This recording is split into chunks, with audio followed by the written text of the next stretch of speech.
Hey everybody, we're out right now in the Next Weather Tracker, which is actually helping us get some forecasting done right now, because one of the features in our truck here is that it actually lets us get, I've got a little recording right now on the dashboard that shows us the different road surface temperatures that we've actually been seeing. So one of the numbers that I'm really watching for right now, we've got a lot of 26.3, 0.2, 27, 28 degrees that we're looking at. Those allow us really to see what's going on when it comes to road surface temperature, and that shows me that we're far enough below freezing that not only will the snow start to accumulate very quickly once it actually begins to fall early Friday morning, but we also get that chance for any mixing Thursday late at night as the temperatures drop to start to freeze and ice over very quickly, especially on overpasses. Now, when it comes to driving in this as well, you want to make sure you're going to have, if you absolutely have to travel on Friday, I'd rather you don't.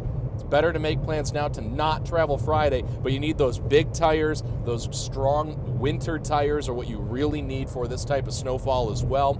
And depending on where you're actually driving also, it's really important that you have a winter car kit with you. If you end up getting stuck, we're driving in snow. It's not necessarily just you, it's those that are driving around you that make it actually a lot more of an issue. So you really need to keep an eye out if you're traveling on the roadways going into the weekend, because this isn't just a Friday thing. Those strong wind gusts really keep it drifting, blows it around, lowers the visibilities, and that's why you may have heard the term blizzard conditions possible going into Friday afternoon and Friday night. Wind gusts in the 50 to near 60 mile an hour range are possible to mix in along with that. Remember, this is all just the info here. If you don't travel on Friday, you're gonna be fine, but it's important to make sure you're informed. It's not about being scared with this, it's about being prepared. So now is the time to prepare. If you have any flights, make sure you check with what their cancellation or changeover policies are, so that at least you know what to do now, because now is the time to enact